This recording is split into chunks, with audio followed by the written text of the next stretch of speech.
எப்போதுமே நம்ம சுத்தி நடக்கிற விஷயங்களை அதோட மேலோட்டமான செய்திகளை தாண்டி கொஞ்சம் ஆழமா புரிஞ்சுக்கணும்னு நினைக்கிறவங்க எல்லாரையும் இந்த ஆழமான அலசலுக்கு ரொம்ப உற்சாகமா வரவேற்கிறேன். கண்டிப்பா. எல்லாருக்கும் வணக்கம். இன்னைக்கு நாம எடுத்துக்கிட்ட தலைப்பு உங்களில் பல பேருக்கும் நேரடியா தொடர்புடைய ஒரு விஷயம்.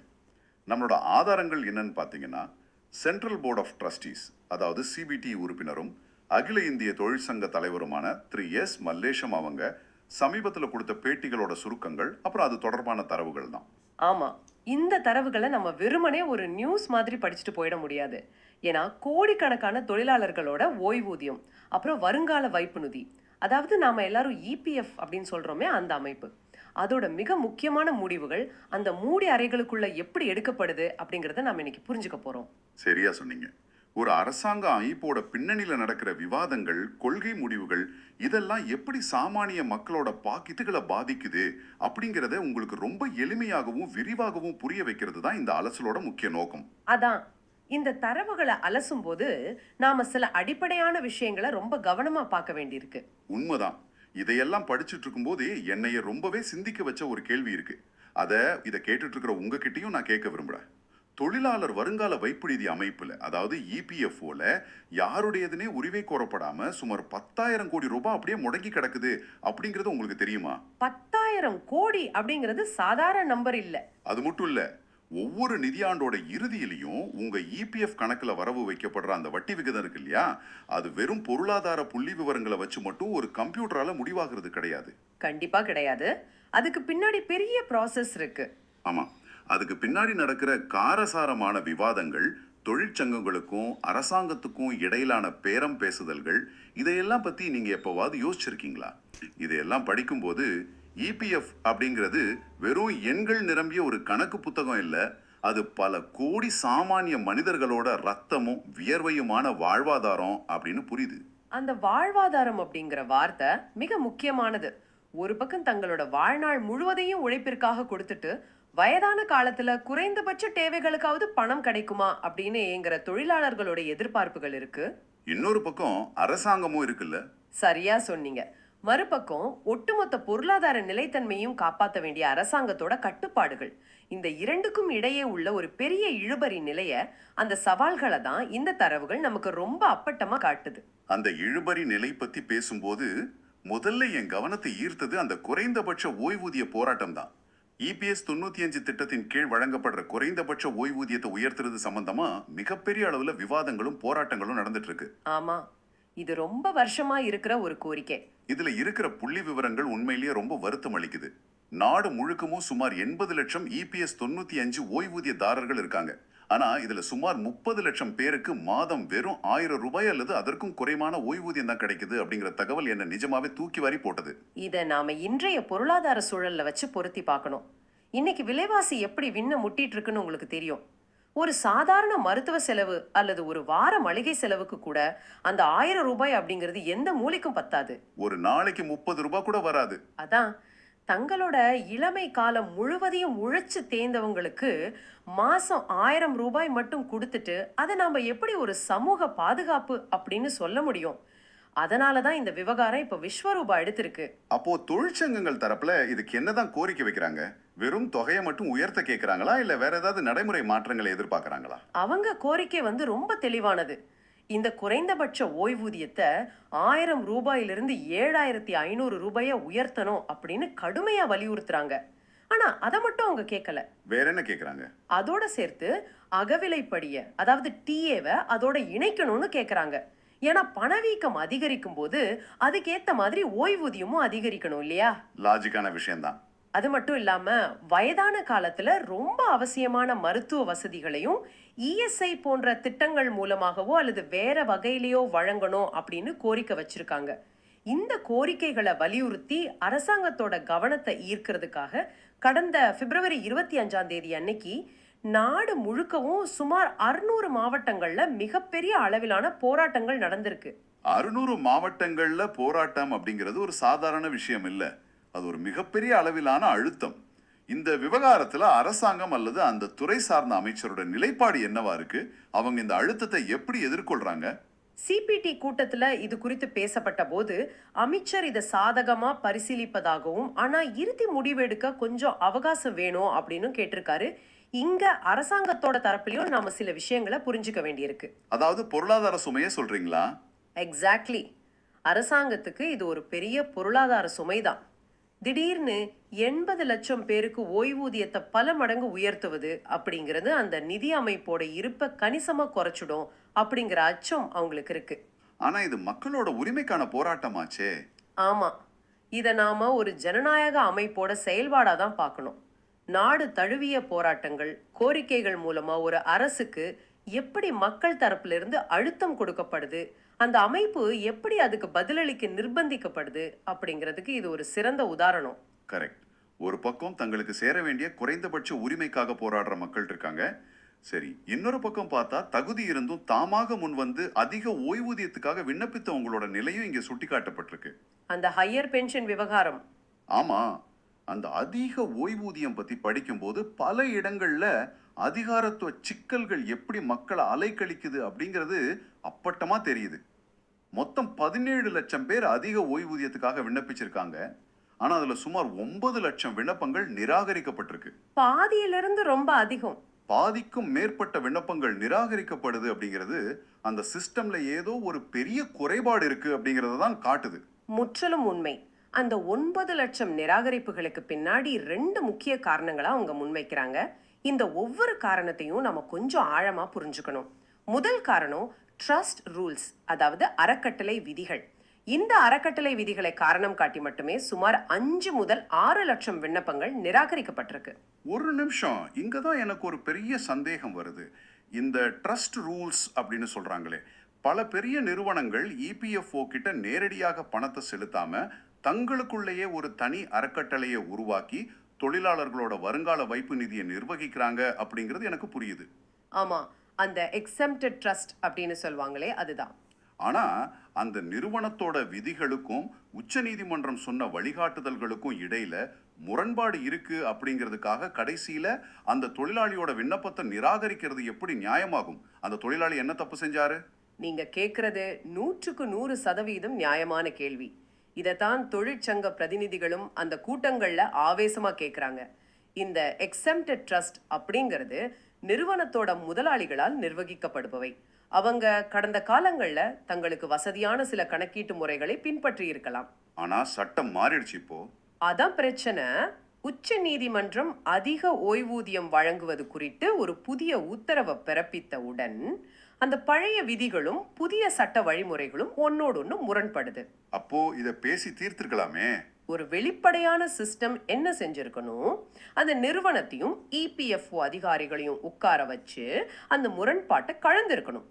ஆனா அதிகாரத்துவத்தோட எளிமையான வழி என்னன்னு பாத்தீங்கன்னா, உங்க நிறுவனத்தோட விதிகள் எங்க கணக்கீட்டுடன் பொருந்தல, அதனால உங்க விண்ணப்பம் நிராகரிக்கப்படுது அப்படின்னு தொழிலாளியோட தலையில பழிய போட்டுடுறது தான். இது ரொம்ப அநியாயம். பல உயர்நீதிமன்றங்களும் தொழிலாளர்களுக்கு சாதகமா தீர்ப்பளித்திருக்காங்க. அதாவது முதலாளிகள் மற்றும் அமைப்போட நடைமுறை தவறுகளுக்காக தொழிலாளர்களோட அதிக ஓய்வூதியத்தை மறுக்க கூடாது அப்படின்னு நீதிமன்றங்கள் ரொம்ப தெளிவா சொல்லியிருக்கு. நீதிமன்றங்கள் அப்படி சொல்லியும் கூட தொழிலாளர்களோட பணத்தையே எடுத்து அவங்களுக்கே எதிராக உச்ச நீதிமன்றத்துல மேல்முறையீடு செய்து வழக்காடுறது எவ்வளோ பெரிய முரண்பாடு. சரி, இந்த முதல் காரணம் நிறுவனங்களோட நடைமுறை சிக்கல் அப்படின்னா என்ன இன்னும் கொஞ்சம் யோசிக்க வச்சது அந்த 2வது காரணம் தான், அந்த கெடுதேதி பிரச்சனை. ஆமா, சுமார் 4 லட்சம் பேரோட விண்ணப்பங்கள் கெடுதேதிக்குள் பணம் செலுத்தாதது அப்படிங்கிற காரணத்துக்காக நிராகரிக்கப்பட்டிருக்கு. ஆமாம், அதிக ஓய்வூதியத்துக்கு தகுதி பெறணும் அப்படின்னா அந்த தொழிலாளர்கள் முன் தேதியிட்டு ஒரு குறிப்பிட்ட தொகையை மொத்தமா செலுத்த வேண்டி அவங்களுக்கு ஒரு டிமாண்ட் நோட்டீஸ் அனுப்பப்பட்டுச்சு. ஆனா சுமார் 4 லட்சம் பேர் அந்த தொகையை செலுத்தல அப்படிங்கிறது தான் தரவு. அந்த தரவுக்கு பின்னாடி இருக்கிற மனிதர்களோட நிலையும் நம்ம பார்க்கணும் இல்லையா? பலர் வறுமையோட பிடியில் இருக்காங்க, சிலர் வெளிநாட்டுல வேலை பார்த்துட்டு இருக்காங்க, வேற சிலருக்கு உடல்நல குறைவு மாதிரி பல நடைமுறை சிக்கல்கள் இருந்திருக்கு. ஆமா, இதையெல்லாம் நம்ம கணக்கில் எடுத்துக்கணும். இப்படிப்பட்ட காரணங்கள்னால தான் அவங்களால அந்த தொகையை உரிய நேரத்துக்குள்ள கட்ட முடியல. இதை ஒரு மனிதாபிமான அடிப்படையில அணுகியிருக்க வேண்டாமா? அதைத்தான் இப்ப பரிசீலிக்க தொடங்கியிருக்காங்க. இது குறித்து கூட்டங்கள்ல கடுமையா விவாதிக்கப்பட்ட பிறகு ஒரு தீர்வு நோக்கி நகர்ந்திருக்கிறாங்க. இந்த இரண்டு பிரச்சனைகளையும், அதாவது அறக்கட்டளை விதிகள் முரண்பாடு மற்றும் பணம் செலுத்த தவறியது, இவை இரண்டையும் ஆராய்ந்து நிராகரிக்கப்பட்டவங்களுக்கு மீண்டும் ஒரு வாய்ப்பு வழங்க பிஐசி துணைக்குழுவுக்கு அமைச்சர் உத்தரவிட்டிருக்காரு. பிஐசி துணைக்குழு, அதை பத்தி இது கேட்கிற நேயர்களுக்கு சுருக்கமா விளக்கிடலாமா? நிச்சயமா. பிஐசி அப்படிங்கிறது pension and EDLI implementation committee. இதுல இடிஎல்ஐ அப்படிங்கிறது employees deposit linked insurance scheme, அதாவது தொழிலாளர்களோட வைப்பு நிதியோடு இணைக்கப்பட்ட ஆயுள் காப்பீட்டு திட்டம். ஓகே, இவங்க தான் அந்த மறுபரிசீலனையை பண்ண போறாங்களா? ஆமா. இந்த ஓய்வூதியம் மற்றும் காப்பீடு தொடர்பான நடைமுறை சிக்கல்களை களையறதுக்காக உருவாக்கப்பட்ட சிறப்பு துணைக்குழு தான் இந்த பிஐசி. இவங்க தான் இப்போ அந்த 9 லட்சம் நிராகரிக்கப்பட்ட விண்ணப்பங்களை மறுபரிசீலனை செய்ய போறாங்க. இது ஒரு நல்ல விஷயம்தான். இந்த இடத்துல இதை கேட்குற உங்களுக்கு ஒரு முக்கியமான பாடம் இருக்கு. அதிகாரத்துவ சிக்கல்கள், ஆங்கிலத்துல பியூரோக்ராட்டிக் ரெட் டேப் அப்படின்னு சொல்லுவோமே, அது எப்படி ஒரு சாமானிய மனிதரோட உரிமையை பறிக்கும் நிலைக்கு கொண்டு செல்லுது அப்படிங்கிறதுக்கான நேரடி உதாரணம் இது. ஆனா தொடர் கேள்விகள் மூலமா அதை மாத்தவும் முடியும். சரியா சொன்னீங்க. முறையான பிரதிநிதித்துவம் மற்றும் தொடர் கேள்விகள் மூலமா அதை எப்படி சரி செய்யலாம் அப்படிங்கிறதையும் இது நமக்கு காட்டுது. இந்த போராட்டங்கள், நிராகரிப்புகள் எல்லாவற்றையும் தாண்டி ஒட்டுமொத்தமா இபிஎஃப்ஓல கணக்கு வச்சிருக்கிற அனைவரையும், அதாவது சுமார் 8 கோடி சந்தாதாரர்களையும் நேரடியாக பாதிக்கும் ஒரு விஷயத்துக்கு வருவோம். அதுதான் இபிஎஃப்ஓ வட்டி விகிதம். ஆமா, அது ரொம்ப முக்கியமான ஒரு டாபிக். 2025-26 ஆண்டிற்கான வட்டி விகிதம் 8.25% தீர்மானிக்கப்பட்டிருக்கு அப்படிங்கிற செய்தி வெளியே வந்தவுடன் எல்லாரும் அதை ஒரு சாதாரண அறிவிப்பாவே கடந்திருப்பாங்க. ஆனா அந்த 8.25 அப்படிங்கிற எண்ணுக்கு பின்னாடி நடந்த திரைமறைவு கதைகள் உண்மையிலேயே ஒரு சுவாரஸ்யமான திரைப்பட காட்சி போலதான் இருக்கு. ஆமா, இதோட பின்னணியை புரிஞ்சுக்க நம்ம முதல்ல அந்த அமைப்போட பிரம்மாண்டத்தை பார்க்கணும். 8 கோடி சந்தாதாரர்கள், அவங்க சிறுக சிறுக சேமிச்சு வச்சிருக்கிற சுமார் 17 லட்சம் கோடி ரூபாய் சேமிப்பு. 17 லட்சம் கோடி ரொம்ப பெரிய தொகை. கண்டிப்பா. இந்த 17 லட்சம் கோடி ரூபாயும் சும்மா ஒரு லாக்கர்ல தூங்கிட்டு இருக்கல. அது அரசு பத்திரங்கள், பங்குச்சந்தைகள் என பல பாதுகாப்பான மற்றும் லாபகரமான இடங்கள்ல முதலீடு செய்யப்படுது. அதுல வர்ற வருமானத்தை வச்சுதான் வட்டி கொடுக்கறாங்க. அப்போ இந்த வருஷம் ஏன் வட்டியை குறைக்கணும்னு நினைச்சாங்க? இந்த ஆண்டு ஆரம்பத்துல உலகளாவிய போர் சூழல், பங்குச்சந்தை வீழ்ச்சி, அப்புறம் உலக பொருளாதார ஏற்ற இறக்கங்களை காரணம் காட்டி இபிஎஃப்ஓ அதிகாரிகள் வெறும் 8.1% வட்டி மட்டுமே தர முடியும் அப்படின்னு பரிந்துரை செஞ்சிருக்காங்க. அங்கேதான் அந்த ட்விஸ்ட் நடந்திருக்கு. தொழிலாளர் தரப்பு பிரதிநிதிகள் அந்த 8.1 பரிந்துரையை அப்படியே தலையாட்டி ஏத்துக்கல. அவங்க இபிஎஃப்ஓவோட கணக்கு புத்தகங்களை அலசி ஒரு முக்கியமான கேள்வியை முன் வச்சாங்க. அது என்ன கேள்வி, நீங்களே சொல்லுங்க. முந்தைய ஆண்டு, அதாவது 2023-24 வட்டி வழங்கிய பின்பும் கூட அந்த அமைப்பு கிட்ட சுமார் 5000 கோடி ரூபாய் மீதம், அதாவது சர்ப்ளஸ் இருந்ததை அவங்க சுட்டி காட்டியிருக்காங்க. கடந்த ஆண்டோட வட்டியை கொடுத்த பிறகும் உங்க முதலீட்டு லாபத்துல இவ்வளோ பெரிய உபரி தொகை இருக்கும்போது எதற்காக இந்த ஆண்டு வட்டி விகிதத்தை குறைக்கணும் அப்படின்னு ரொம்ப அழுத்தமா வாதிட்டு இருக்காங்க. அதே மிக சரியான புள்ளி விவர அடிப்படையிலான வாதம். தன்னிடம் போதுமான லாபம் இருக்கும்போது உலகளாவிய காரணங்களை காட்டி தொழிலாளர்களோட வட்டியை குறைப்பது நியாயம் அல்ல அப்படிங்கிறத அவங்க ஆணித்தரமா நிறுவினாங்க. இதோட விளைவாதான் அந்த பரிந்துரையை மாற்றி அமைச்சர் 8.25% வட்டியை அறிவிச்சிருக்காரு. ஆமா, கடந்த வருஷமும் இதே வட்டி தான் கொடுத்தாங்க. உங்களுக்கு நினைவிருக்கலாம், 2 ஆண்டுகளுக்கு முன் இது 8.15% இருந்துச்சு. கடந்த ஆண்டும் 8.25 வழங்கப்பட்டுச்சு. இப்போ அதே 8.25 தக்க வைக்கப்பட்டிருக்கு. இதிலிருந்து நம்ம ஒரு விஷயத்தை புரிஞ்சுக்கணும்.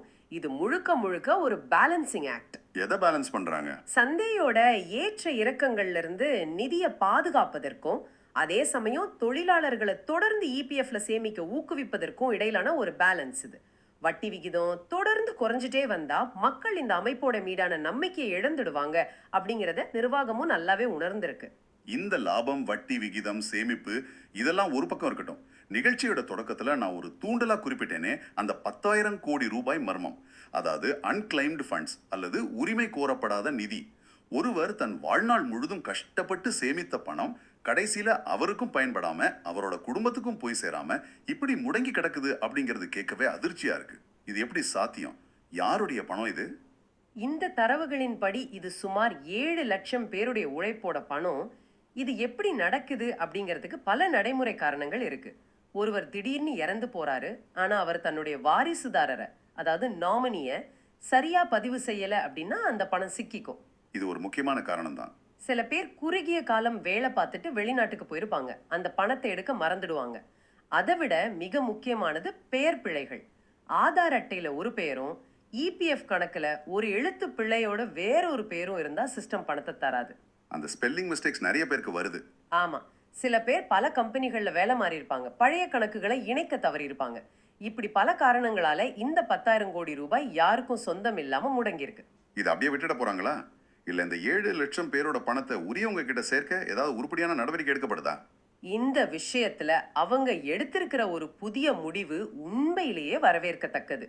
இந்த முடங்கிய தொகையை அவங்க கொஞ்சம் வகைப்படுத்தி பார்த்திருக்காங்க. அதுல ஒரு 1,33,000 பேரோட கணக்குகள்ல தலா 1,000 ரூபாய்க்கும் குறைவாகவே பணம் இருக்கிறத கண்டுபிடிச்சிருக்காங்க. 1000 ரூபாய்க்கும் குறைவா இருந்தா அது எடுக்கிறதுக்கான செலவே அதிகமாயிடுமே. சரியா சொன்னீங்க. ஒருவேளை அந்த பணத்தை எடுக்க அவங்க நினைச்சிருந்தா கூட அந்த படிவங்களை நிரப்பி அலைந்து திரிவதற்கான செலவே 1000 தாண்டிடும் அப்படிங்கிறதுனால அவங்க அதை அப்படியே விட்டிருக்கலாம். இப்போ அரசு என்ன முடிவு செஞ்சிருக்குன்னா, இந்த 1,33,000 பேருக்கு எவ்வித கடுமையான நிபந்தனைகளுமின்றி எந்த ஆவணங்களையும் கேட்காம நேரடியா அவங்களுடைய ஆதார் இணைக்கப்பட்ட வங்கி கணக்கிலேயே அந்த பணத்தை மாற்றுவது அப்படின்னு முடிவு செஞ்சிருக்காங்க. இது ரொம்பவே நல்ல முடிவு. கண்டிப்பா இது இறுகி போன அதிகாரத்துவ கட்டுப்பாடுகளை தளர்த்துவதற்கான ஒரு மிக சிறந்த நகர்வு. அப்பாடா, பல வருடங்களா அந்த சிறிய கொகைக்காக காத்திருந்தவங்களுக்கோ அல்லது அதை மறந்தவங்களுக்கோ இது ஒரு எதிர்பாராத நிம்மதி தான். இதே போல இபிஎஃப் கணக்கு வச்சிருக்கிற அனைவருக்குமே ஒரு மிகப்பெரிய நற்செய்தி ஒன்று காத்துட்டு இருக்கு. அதுதான் இபிஎஃப்ஓ 3.0. ஆமா, இது ஒரு பெரிய மாற்றம். ஒரு காலத்துல பிஎஃப் அலுவலகம் அப்படின்னா கூட்டத்துல வரிசையில நின்று ஃபார்ம்களை கொடுத்துட்டு அது எப்போ பாஸ் ஆகும் அப்படின்னு மாதக்கணக்கா காத்திருக்கணும். ஆனா அந்த நிலைமை இப்போ அடியோட மாறப்போகுது போல இருக்கே.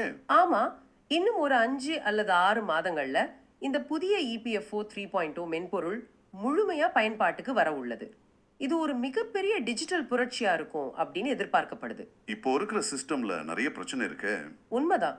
தற்போதுள்ள சிஸ்டம் பல நேரங்கள்ல சர்வர் பிரச்சனையால முடங்குவது நம்ம அறிந்ததுதான். அந்த குறைகளை போக்கி இது முற்றிலும் ஒரு புதிய தளமா உருவாக்குறாங்க. இந்த புதிய இபிஎஃப்ஓ 3.0 சிஸ்டம்ல அப்படி என்னென்ன நன்மைகள் இதை கேட்கிற உங்களுக்கு கிடைக்க போகுது அப்படிங்கறத கொஞ்சம் விரிவா சொல்ல முடியுமா? நிறையவே இருக்கு. முன்னெல்லாம் பிஎஃப் பணத்தை எடுப்பது அப்படின்னா வேலையை விட்ட பிறகுதான் முழுமையா எடுக்க முடியும் அப்படிங்கிற ஒரு நிலை இருந்துச்சு. ஆனா இப்போ திருமணம், குழந்தைகளோட உயர்கல்வி, வீடு கட்டுதல் போன்ற அத்தியாவசிய தேவைகளுக்கு உங்க சேமிப்பிலிருந்து 90% வரை முன்பணம், அதாவது அட்வான்ஸ் பெற்றுக்கொள்ளலாம். இதுக்காக ஆபீஸ் போக வேண்டியது இல்லையா? அதுதான் முக்கியமான விஷயமே. இதுக்காக நீங்க எந்த அலுவலகத்துக்கும் செல்ல வேண்டியதில்ல. ஆண்டிற்கு 4 முறை நீங்க ஆன்லைன்லயே இதுக்காக விண்ணப்பிக்கலாம். விண்ணப்பித்த வெறும் 3 நாட்கள்ல உங்க வங்கி கணக்கிற்கு பணம் வந்துவிடும் வகையில இந்த மென்பொருள் வடிவமைக்கப்பட்டிருக்கு. ஓய்வூதியதாரர்களுக்கு என்ன வசதி வந்திருக்கு? முதியவர்களான ஓய்வூதியதாரர்கள் ஒவ்வொரு ஆண்டும் தாங்கள் உயிரோடு இருக்கிறோம் அப்படிங்கறத நிரூபிக்க லைஃப் சர்டிபிகேட் கொடுக்க அலைவாங்க இல்லையா? அதுக்கும் ஒரு தீர்வு கொண்டு வரப்படுது. ஃபேஸ் ரீடிங், அதாவது முக அடையாள தொழில்நுட்பம் மூலமா வீட்டில் இருந்தபடியே ஸ்மார்ட் போன்ல ஆயுள் சான்றிதழ் வழங்கும் வசதியும் வந்திருக்கு. 3 நாட்கள்ல பணம் வங்கிக்கு வரும் அப்படிங்கிறதும், வீட்டில் இருந்தபடியே முகத்தை ஸ்கேன் செய்து சர்டிபிகேட் கொடுக்கலாம் அப்படிங்கிறதும் இதை கேட்குற உங்களுக்கு நேரடியாக பயனுள்ள தகவல்கள். சரி, தொழில்நுட்பம் இப்படி அதிவேகமா வளர்ந்துட்டு இருக்கு. ஆனா பழைய திட்டங்களோட நிலை என்ன? எதை பத்தி கேக்குறீங்க? சமீப காலமா இபிஎஸ் 95 திட்டம் முழுவதுமாக ரத்து செய்யப்படுதா அப்படிங்கிற ஒரு சந்தேகம், ஒரு விதமான பதற்றம் பலருக்கும் எழுந்தது. இந்த தரவுகள் அதை பத்தி ஏதாவது சொல்லப்பட்டிருக்கா? உண்மையிலேயே அது ரத்து செய்யப்பட்டுருச்சா? இல்ல, அது ஒரு தவறான புரிதல். அதுக்கான ஒரு ஃபேக்ட் செக்கிங் இருக்கு. இபிஎஸ் 95 திட்டம் ரத்து செய்யப்படல. அரசாங்கம் கொண்டு வந்த சோஷியல் செக்யூரிட்டி கோட் 2020 அப்படிங்கிற புதிய சமூக பாதுகாப்பு சட்டத்தின் கீழ் இந்த திட்டம் கொண்டு வரப்பட்டிருக்கு. அப்போ பேர் மட்டும்தான் மாறி இருக்கா?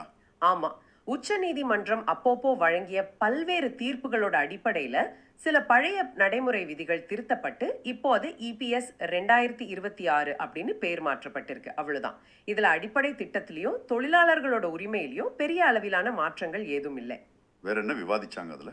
இதோடு சேர்த்து தற்போது உள்ள விதிகளின்படி 15,000 ரூபாய் அடிப்படை சம்பளம் வாங்குபவர்களுக்கு மட்டும்தான் ஓய்வூதிய கணக்கீடு அப்படிங்கிற ஒரு உச்ச வரம்பு, அதாவது த்ரெஷோல்ட் லிமிட் இருக்கு. இந்த 15,000 ரூபாய் அப்படிங்கிற உச்சவரம்ப முற்றிலுமா நீக்கணும் அப்படிங்கிற நீண்ட கால கோரிக்கையும் இந்த கூட்டங்கள்ல தீவிரமா விவாதிக்கப்பட்டிருக்கு. இந்த கூட்டங்கள், விவாதங்கள் இதெல்லாம் எப்படி நடக்குது அப்படின்னு தரவுகள்ல சில விஷயங்களை குறிப்பிட்டிருக்காங்க.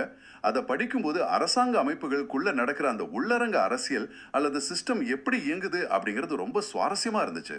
ஆமா, ஒரு அரசு அமைப்புல அதிகாரிகளை அல்லது அரசாங்கத்தை எப்படி பொறுப்பேற்க வைப்பது அப்படிங்கறத புரிஞ்சுக்க இது ஒரு சிறந்த உதாரணம். கூட்டத்துக்கான அதிகாரப்பூர்வ அஜெண்டாவில் சில முக்கியமான விவகாரங்களை அரசாங்க தரப்போ அல்லது நிர்வாகமோ வேண்டுமென்றே தவிர்த்துடலாம். இதை பத்தி பேச வேணாம் அப்படின்னு அவங்க நினைக்கலாம். ஆனா அது அத்தோடு முடிஞ்சிடுமா என்ன? கண்டிப்பா இல்ல. தொழிற்சங்க பிரதிநிதிகளோ அல்லது உறுப்பினர்களோ அந்த விவகாரத்தை தொடர்ந்து கூட்டத்தில் எழுப்பிட்டே இருக்கும்போது என்னாகும் தெரியுமா? விதிகளின்படி அடுத்த கூட்டத்துல அதுக்கான ஆக்ஷன் டேக்கன் ரிப்போர்ட், அதாவது எடுக்கப்பட்ட நடவடிக்கை அறிக்கையை நிர்வாகம் கட்டாயம் தாக்கல் செஞ்சாகணும். ஓ, அப்படி என்றால் அரசாங்கம் ஒரு கடினமான கேள்வியை தவிர்க்க நினைச்சாலும் அதை சட்டப்பூர்வமா எப்படி எதிர்கொள்வது, அவங்க கிட்ட இருந்து எப்படி பதில வரவழைப்பது அப்படிங்கிறதுக்கான ஒரு சிறந்த அமைப்பு முறை அந்த போர்டுக்குள்ளேயே இருக்கு அப்படிங்கிறது வியப்பா இருக்கு. அதுதான் ஜனநாயக அமைப்புகளோட பலம். ஒரு கேள்வி இன்னைக்கு அஜெண்டாவில் இல்ல அப்படிங்கிறதுக்காக அது என்றென்றைக்கும் காணாம போயிடாது. யாரோ ஒருவர் அந்த கேள்வியை தொடர்ந்து கேட்டுட்டே இருக்கிற வரைக்கும் சிஸ்டம் என்றாவது ஒரு நாள் பதில் சொல்லித்தான் ஆகணும். மிகவும் ஆழமான பதிவு. சரி, நாம இந்த விரிவான அலசலோட இறுதி பகுதிக்கு வந்துட்டோம். இதுவரை நாம பேசின விஷயங்களை தொகுத்து பார்த்தா எனக்கு ஒண்ணு மட்டும் மிக தெளிவா புரியுது. ஒரு பக்கம் சட்டங்கள் மாறுது, புதிய தொழில்நுட்பங்கள் வருது, இன்னொரு பக்கம் இறுகிய அதிகாரத்துவமும் அதோட விதிகளும் இருக்கு. உண்மைதான். இந்த இரண்டுக்கும் இடையே தங்களுடைய நியாயமான உரிமைக்கான, தங்களின் சொந்த பணத்துக்கான தொழிலாளர்களோட தொடர் போராட்டம் ஒரு பக்கம் ஓயாம நடந்துகிட்டே தான் இருக்கு. ஆமா, சிஸ்டம் எவ்வளவுதான் முன்னேறினாலும் ஒவ்வொரு தனி மனிதனும் தன் உரிமைகள் குறித்த விழிப்புணர்வோடு இருப்பதுதான் அந்த போராட்டத்தோட முதல் படி. அந்த விழிப்புணர்வோட அடிப்படையில இதை கேட்டுட்டு இருக்கிற உங்ககிட்ட ஒரு நேரடியான வேண்டுகோளை வைக்க நான் விரும்புறேன். இந்த தேடல் உங்களுக்கு பல விஷயங்களை புரிய வச்சிருக்கோம் அப்படின்னு நம்புறேன். இன்றைய சற்று நேரம் ஒதுக்கி உங்க இபிஎஃப் கணக்கை ஆன்லைன்ல திறந்து பாருங்க. ஆமா, கண்டிப்பா பார்க்கணும். அதுல உங்க பெயர், பிறந்த தேதி இதெல்லாம் உங்க ஆதார் அட்டையில உள்ளது போல சரியா இருக்கா அப்படின்னு பாருங்க. எல்லாவற்றுக்கும் மேலாக நாமினி, அதாவது வாரிசுதாரர் விவரம் சரியா சேர்க்கப்பட்டிருக்கா, அது அப்டேட்டா இருக்கா அப்படிங்கிறத உறுதி செஞ்சுக்கோங்க. ஏன்னா நீங்க செய்யற ஒரு சிறிய எழுத்துப்பிழை அல்லது நாளை பார்த்துக்கலாம் அப்படிங்கிற ஒரு சிறிய அலட்சியம் கூட உங்க வாழ்நாள் முழுவதுமான சேமிப்பை அந்த 10,000 கோடி ரூபாய் உரிமை கோரப்படாத பட்டியல்ல கொண்டு போய் சேர்த்துடும் அப்படிங்கிற அபாயம் இருக்கு. அது மிக முக்கியமான, அனைவருமே செய்ய வேண்டிய ஒரு செயல். இதையெல்லாம் தாண்டி இறுதியா இதை கேட்கிற உங்க சிந்தனைக்கு ஒரு கேள்வியை வச்சுட்டு விடைபெற விரும்புறேன். நாம சற்று முன்பு இபிஎஃப்ஓ 3.0 பற்றியும் அது கொண்டு வர போற மிகப்பெரிய தொழில்நுட்ப புரட்சி பற்றியும் பேசணும். ஆமா, எல்லாமே டிஜிட்டல் மயமாகுதுன்னு பேசணும். எல்லாமே டிஜிட்டல் மயமாகி எந்த அதிகாரியும் பார்க்காம தானியங்கி முறையில வங்கிக்கு பணம் செல்லும் காலம் வந்துடுச்சு அப்படிங்கிறது மிகப்பெரிய சாதனை தான். ஆனா ஒரு நிமிஷம் நீங்க யோசிச்சு பாருங்க. தொழில்நுட்ப அறிவு சிறிதும் இல்லாத, ஸ்மார்ட் போன் பயன்படுத்த தெரியாத, கடைக்கோடியில உழைச்சிட்டு இருக்கிற ஒரு சாதாரண ஏழை தொழிலாளிக்கு இந்த முழுமையான டிஜிட்டல் மாற்றம் உண்மையிலேயே வரமா அமையுமா? இது ஒரு மிகப்பெரிய கேள்விதான். அல்லது டிஜிட்டல் படிப்பறிவு இல்லாமை காரணமா தன்னுடைய பாஸ்வேர்டை மறந்து போய், ஓடிபி வராம குழம்பி போய், யாரையும் நம்பி ஏமாந்து எதிர்காலத்துல புதிய வடிவிலான இன்னும் பல மடங்கு பெரிய உரிமை கோரப்படாத நிதிகள் உருவாக இந்த தொழில்நுட்பமே காரணமாயிடுமா? தொழில்நுட்பம் அமைப்புக்கும் மக்களுக்குமான இடைவெளியை குறைக்க போகுதா, அல்லது டிஜிட்டல் அறிவு இல்லாதவங்களுக்கு புதிய இடைவெளியை, புதிய சுவரை எழுப்ப போகுதா? இதை நீங்க சற்று சிந்திச்சு பாருங்க. மிகவும் வலிமையான, அதே சமயம் நாம கட்டாயம் விவாதிக்க வேண்டிய ஒரு கேள்வி. ஒவ்வொரு தொழில்நுட்ப மாற்றத்தின் போதும் நாம சிந்திக்க வேண்டிய கோணம் இது. இந்த ஆழமான சிந்தனையோடு இன்றைய விவாதத்தை நாம நிறைவு செய்வோம். எங்களுடன் இணைந்து இந்த முக்கியமான உங்க வாழ்வாதாரத்தோடு கலந்த தலைப்பை இவ்வளவு நேரம் பொறுமையா கேட்டு பல புதிய கோணங்களை கற்றுக்கொண்டதற்கு உங்களுக்கு மிக நன்றி. உங்களுடைய நேரத்திற்கும் இந்த தேடல் எங்களுடன் பயணித்ததற்கும் எங்களது மனமார்ந்த நன்றிகள். மீண்டும் ஒரு சுவாரஸ்யமான அலசலில் சந்திப்போம்.